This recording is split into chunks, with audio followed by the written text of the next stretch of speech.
51வது சங்கீதம் 8வது வசனம் இப்படியாக சொல்கிறது, நான் சந்தோஷமும் மகிழ்ச்சியும் கேட்கும்படி செய்யும், அப்பொழுது நீர் நொறுக்கின எலும்புகள் களிகூரும். நம்முடைய எலும்புகளை ஏன் ஆண்டவர் நொறுக்கணும்? இங்க நொறுக்குறாருன்னு சொல்றது அப்படியே நம்முடைய எலும்புகளை உடைச்சு போடுறது அர்த்தம் இல்ல.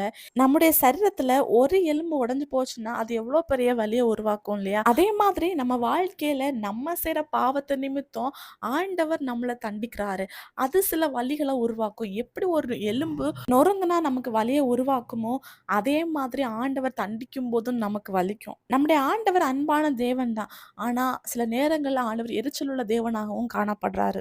நம்முடைய பாவத்தினால் ஆண்டவர் தண்டிக்கும்போது நம்மகிட்ட இருக்கிற சந்தோஷம், சமாதானம் எல்லாமே எடுபட்டு போகும். இந்த சந்தோஷ சமாதானம் நமக்கு கிடைக்கணும் அப்படின்னா, நம்முடைய பாவங்கள ஆண்டவர்கிட்ட உணர்ந்து அறிக்கையிடணும்.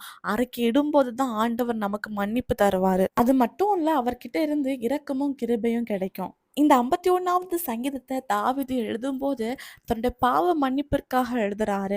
அவருடைய ஜெபத்த ஆண்டவர் கேட்டு சந்தோஷமும், மகிழ்ச்சியும் அவருடைய வாழ்க்கையில ஆண்டவர் கேட்கும்படி செய்றாரு. அதே மாதிரி நம்முடைய ஜெபமும் பாவங்கள அறிக்கையிட்டு ஜெபிக்கும்போது, சந்தோஷமும், மகிழ்ச்சியும் என்னுடைய வாழ்க்கையில கேட்கும்படி செய்யுங்கன்னு சொல்லி ஜெபிக்கும்போது, ஆண்டவர் நம்முடைய வாழ்க்கையில சந்தோஷமும், சமாதானமும், மகிழ்ச்சியும் தருவாரு. இன்னைக்கு உங்க வாழ்க்கையில சில பாவ அடிமைத்தனத்துல இருந்து வெளிய வர முடியாம நீங்க கஷ்டப்படலாம்.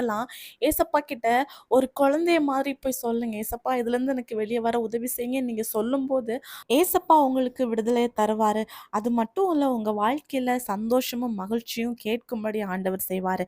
விசுவாசிங்க, அற்புதங்கள் எதிர்பாருங்க. இயேசு கிறிஸ்துவின் நாமத்தில் ஆமென்.